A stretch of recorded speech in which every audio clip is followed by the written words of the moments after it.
Hello, I'm Josh Cantwell, Chief Executive Officer at Grand Mental Health. Welcome to We Don't Talk About That, a podcast committed to honest, direct conversations about mental health. In each episode, we talk openly about the many different challenges that face our communities and those we serve. Together, our team and special guests explore new ways to approach mental health, from progressive thinking to mindful treatment. Here's to open minds and open dialogue. Enjoy today's episode. Hello, everyone. I'm Jessica Lobetz, and welcome to We Don't Talk About That, the show where we lean into the tough conversations most people avoid. Today, we're tackling a topic that's often whispered about, but rarely discussed openly: affairs. What happens when infidelity shakes a relationship? Can trust really be rebuilt? And what do couples really need to know if they find themselves on either side of betrayal? I'm honored today to have Dr. Cheri Timko with me in the studio. Dr. Timko is a couples sex therapist and relationship coach with more than 25 years of experience. She specializes in helping couples navigate the highs and lows of love, drawing on her training in Gottman Couples Therapy, Neurodiverse Couples Therapy, and sex therapy. Her real-world approach, practical tools, and compassionate insights have guided countless partners towards stronger, healthier relationships. Joining us remotely in the studio today, Dr. Timko, thank you so much for being here to help us open up this conversation. It is such a pleasure to be here to talk to you today. Thank you. So let's get started. I'd love to hear more about how you got into this field. What drew you, and how did you find your passion for healing couples? In high school, I was always the person that people would come to and talk about their stuff. And so when I went to college, it was really psychology that drew me. And then I started working with teenagers, and I loved working with teenagers. They were so much fun. But the work was kind of frustrating because most of the work with teenagers is helping them see where they have some control over their lives and being patient. They're essentially waiting to be adults when they can make their own choices. So then I started doing family therapy, and that was much better because I could have more influence and help them get what they needed and shift things in the family. But it was when I started meeting with the parents only that I realized if I could get them on the same page, I could impact the whole family, all the kids, without the kids even needing to be in the room. And the ripple effects from that is just something that's been really, really exciting and filling for me, that it isn't just impacting the couple, not just impacting their kids. Often it's impacting their friends and their extended relatives and their community, because when a couple works really well together, it just trickles out to everybody.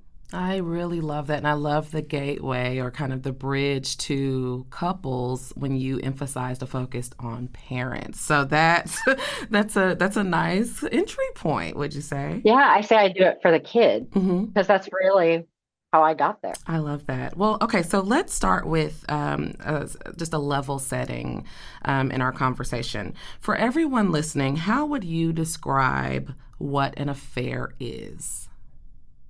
This is a tricky question because there is my opinion, and then there is the opinion of the people who are living the experience. So I often work with couples, and one will say, this crossed the line, this was completely out of bounds, this is an affair. And the partner will say, but it was only conversation, or it was never in person, or it was only through text. And there will be a very different opinion about whether there was a line crossed or not. So I tend to think of it more in terms of what were the agreements in the relationship, and did they violate an agreement? And sometimes those are really explicit, and couples sit down and talk through the nitty gritty of what's acceptable and what's not. And sometimes those are just implied. And in this world, there's so many options. I started making a list of the different ways that someone could engage with sexual material. And there's probably 15 different ways it didn't exist 10 years ago. Wow. Well, you just said something that was so powerful in this level setting. If an agreement was never truly established in the beginning, then perhaps the affair side of this whole conversation may not have been something that was really kind of premeditated or orchestrated in terms of hurting someone, right? I mean, the agreement piece is something I really had never even thought about, right? In relationships, establishing that on the front end. Maybe, because there's some questions that say whether there was the intent or not. Hmm. One is, if your partner did that to you, how would you feel about that? And a lot of times that's where they're like, oh, right. No, I would not want them to do that to me. Okay. Um, the other is, what did you guys understand about this? Maybe you didn't talk about that, but did you talk about other things? Was this hidden? If this was hidden, it probably was something that you thought your partner wouldn't agree to. So then that, so that's why I talk about breaking boundaries a Mm-hmm. lot rather than being an affair. An affair kind of implies that the person who crossed that boundary is unacceptable. Mm-hmm. They're going to be judged. They're to blame for everything in the relationship. And all of that may also be true. But when you start talking about, did you break an agreement? Did you cross a boundary that you guys had agreed to? Mm-hmm. Then it's more of a relational issue rather than someone has been violated or betrayed. Now, they may have been violated or betrayed. I'm not saying they haven't, but the conversation goes better when you start talking about, here were our agreements, we crossed our agreement. This is what that means for us. That is so helpful, so helpful. So, Dr. Timko, what are some common reasons affairs happen, even in relationships that seem strong? There's a lot of reasons. This question of why is, people always seek after this question of why it happened. And the reality is that there are probably a lot of reasons why an affair happened. There's not just one. But when you ask someone why they had an affair, they'll usually give you a simplistic answer, particularly if you ask them right after they were caught, right after they disclosed, even a couple of months after, like, you don't have the insight into why. So, this question of why is a very tricky question just across the board. Usually, they'll say something like, well, I wasn't getting my needs met. And that's blaming of the spouse who didn't have the affair. I It mean, sure like, is. that is not a helpful response. But the truth is, they may have had an affair because there was opportunity. They may have had an affair because they thought their relationship was not going in the right direction and they thought they had nothing to lose.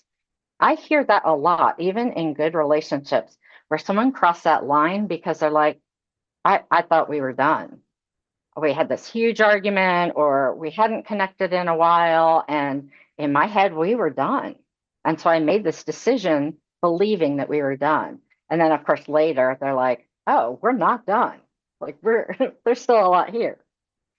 So that's one of the reasons. And then, of course, the context is that things happen in relationships. Mm, they're like cracks in the foundation of the relationship. And if you don't fix those, they're vulnerabilities that may end up in one partner making choices that break the boundaries. Is there a pattern you see when couples come to you, like emotional versus physical affairs, or is every situation truly unique? Every situation is truly unique. There's patterns, but I have worked with couples when there was one instance of sexting with someone who was inappropriate. I have worked with couples where there were um, pornography is a big one, Mm-hmm. that there's a lot of question about whether that's a violation or whether that's okay. Um, Couples where they were using material that crossed a line, Mm-hmm. either in content or who it was.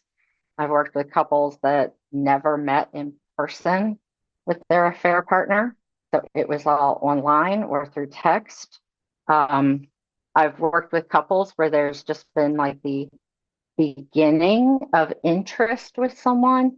And I've worked with couples who've had multiple affairs over 20 or 30 years and are trying to repair and rebuild from there. So truly unique. Every experience is truly unique. And I really think it's good for us to highlight that and for the listeners to understand that because it's not one size fits all. And again, back to your earlier point, if you've never made those agreements with your partner, if you've made assumptions like this is over and not necessarily articulated that to your partner, there's a multitude of challenges that can happen. So let's talk about betrayal, because when I hear affair, that's the first place my mind goes to is who was betrayed. And you helped me when we had our earlier conversation because I used the word victim of an affair, and you said, wait, let's not say that, but let's talk about the betrayed individual. So, and can you here in this moment just describe the difference between the victim mentality and then the actual betrayal that a person might be experiencing in a relationship, just to clarify for the audience as well? There may be a situation where someone is truly a victim. And I'm not at all dismissing that, but most of the time, what happens is couples, they commit to each other. Maybe they're clear on the boundaries, maybe they're not.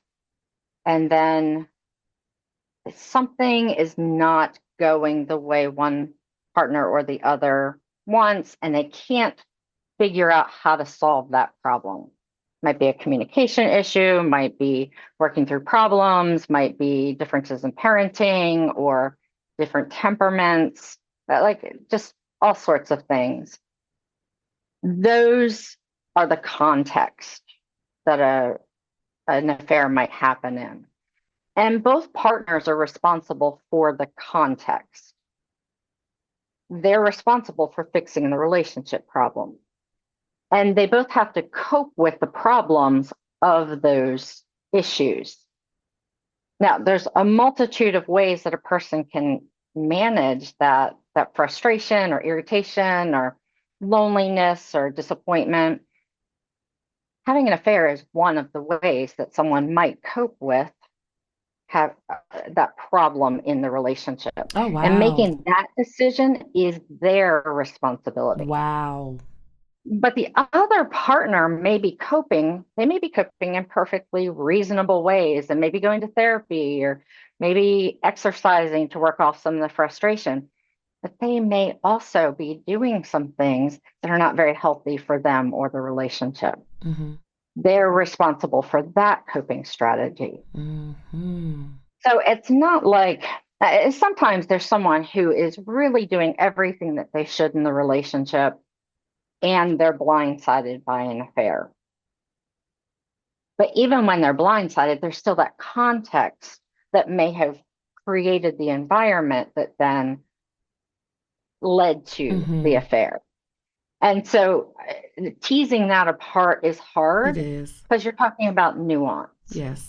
But repair is about repairing the decision for the affair and fixing the relationship vulnerabilities that created that context. Mm-hmm. But so much responsibility here. I mean, there are many responsibilities in a relationship that a person really should center and prioritize. But even in terms of coping strategies, I appreciate the way you teased that out. And so here's my next question. What are some of the first emotions partners often feel when an affair is discovered? So when an affair is disclosed, whether it is discovered or disclosed by the partner or someone else, it's like setting off a bomb in the relationship. And so you've got everything. You've got shock and disappointment and frustration and devastation and numbness, like every emotion you can possibly experience. This is the moment when I hear stories of the betrayed partner lying in a puddle, just moaning in agony, because this is such a deep injury. This is betrayal by the person who has every intimate detail about you and hurt you exactly the way you couldn't imagine being hurt by them. Like a bomb being exploded, a setting off of a bomb. Is there a right, and I'm using air quotes here, a right or a wrong way for someone to react when they find out about infidelity? And I know that's hard to even think about, like, how would you respond? But is there a right way, or is there perhaps a wrong way if this information is either disclosed or discovered? This is such a challenging question because it depends on what comes next. If in the end you're going to decide to stay together, then burning it all to the ground is not the right way. Not the best thing to do. If you're not leaving. But people don't know that, and they can't know that often for a couple of months. Like, they've got to get past the shock. They've got to learn everything that happened. They then got to integrate that into how they think of their partner and themselves and how it impacts the relationship. And so it's very, very hard to know whether you really can stay or not. People always say, I know what would happen if my partner had an affair. Hear that all the time. And the reality is that people don't. I think it's the best statistics that exist are that 60% of couples affected by an affair stay together. So that's actually better than if you get married, you have a 50-50 chance of staying together. An affair implies that you're more likely to stay together. Now, I do not advocate an affair as a way of staying together. That is not what we're doing here. What that statistic means. But it's just that people don't talk about having an affair and surviving it. So what happens in those first couple of weeks after affair disclosure, they can be as hard to get over as the affair itself. There's usually three pieces that can be the most damaging. One is the affair itself. The second is the lying that supported the affair. And the third is what happens in disclosure, because that's when people are at their absolute worst. Sometimes both partners at their absolute lowest point. And so the things that they say and the things that they do can be devastating to recover from also. And let's not forget, life is still happening, okay? So if you have children, if you have a job, you have to perform, you're a high performer at your job, you're active in the community, and you're dealing with discovery or disclosure and reacting to that and trying to figure out what's happening, and then you're unpacking all the lies, you're trying to figure out how long this has been going on. That can be extremely hard. I can only imagine how difficult it would be to still keep up with the demands of the world and your life and work through this bomb explosion. Yep. At the same time, you're numb. You want to check out. You want to like you're deciding, am I burning everything to the ground? Am I telling everybody? Am I telling nobody? Am I pulling into myself and like not talking to anyone about anything because you can't have a casual conversation and you can't talk about it? So the number one thing that people need to do is make sure they're meeting their basic needs. But this is exactly the time when you're not hungry or you're binging or you're delving, like checking out with alcohol or drugs. So what people do in that moment also makes it harder for them to make good choices. Because why do you want to go to the gym when your partner just had an affair? Like, they just rejected you in the most devastating way. But it's that self-care that keeps you grounded and lets you think straight and let you move through that period. And Dr. Timko, if most people don't talk about the affair, then there, in my mind, is no one, a friend, a family member, a confidant, to hold that person accountable to say, have you eaten today? Are you taking care of your basic needs? So I think that also makes this a little more challenging because most people don't talk about affairs. They don't talk about, even if they, if they were the one who committed, the affair or were in the relationship, or if they are the one who was betrayed, who do you tell? Who do you talk to about that? And why do most people in your mind keep it? A lot of people feel ashamed, feel embarrassed, um, feel outraged, depending where you're sitting. And when people talk to others, depending on who they talk to, they might not feel better. They might feel judged. They might feel more fired up. You go to your friend, you say, my partner had an affair. That friend's probably going to be like, burn it all to the ground. You need some help. Instead of saying, okay, where are you? Are you taking care of yourself? What support do you need? Any idea what decision you're going to make here? Because then potentially that person is going to have a hard time if they decide to stay together. So there's that tendency just to like, if I don't tell anyone, nobody's going to judge me. And if we stay together, they're not going to think I'm weak. They're not going to think I'm a doormat. So this is really good. Let's hang out here for just a few more seconds.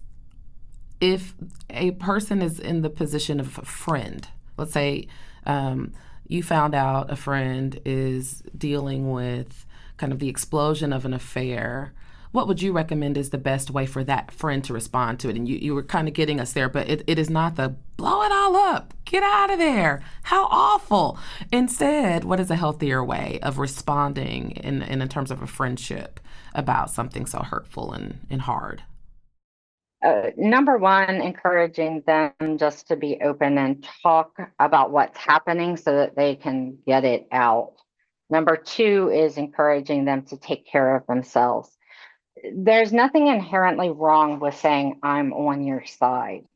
Like, that's actually a good and supportive message. Being that calm voice of reason can be really helpful. And there may be times when you say, all right, do you need help burning it to the ground? Because I'm right there with you. Right. But also knowing that that is a momentary instinct, not necessarily what they want for their future or what they're willing to do to make everything work for them. Then it's not even just a question of them. It's often a question of what's right for my kids, what's right for those who surround us. What's that bigger picture of? So you're making a decision that feels very personal, intensely about me. And then you have to get to that point where you can say, okay, but what about my kids? What about the other family members who are involved? What about our friends? How does that impact us? What does this do for my future if I leave, if I don't work this out? And that's the stuff you can't think of in the moment. So as a therapist and relationship coach, is that the exercise that you're taking couples through? Because in our earlier conversation also, Dr. Timko, you said, I am not in the business of making decisions about a relationship. I don't influence couples to stay or leave. That is not my job. So when you have these scenarios in a relationship and they're coming to you for wisdom and advice or help or guidance, are you taking them through that very exercise you just shared? What does this mean for the relationship? How do you move forward? Or do you need to make some different decisions? Usually not immediately. Usually immediately they're in a crisis and we're talking about how do we stabilize this? Okay. So how do we make decisions that keep everybody okay right now?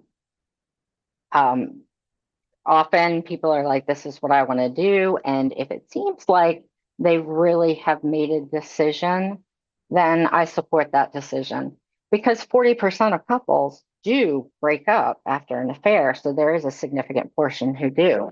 But more than that, it's about okay, how do we get to that calmer space? And that calmer space, you've got to take care of yourself. You got to know that your kids are safe. You got to know that your partner's not going to run off with all the money or the assets in the relationship. Dr. Timko, thank you so much for sharing your insights and giving us lots to think about when it comes to healing after an affair. Join us next time for part 2 of a conversation with Dr. Timko, After an Affair, Surviving Betrayal. Thank you for listening to the latest episode of We Don't Talk About That, supported by Grand Mental Health. If you enjoyed this episode, we invite you to subscribe to our podcast and become part of our growing community of mental health advocates. Visit grandmh.com for more information.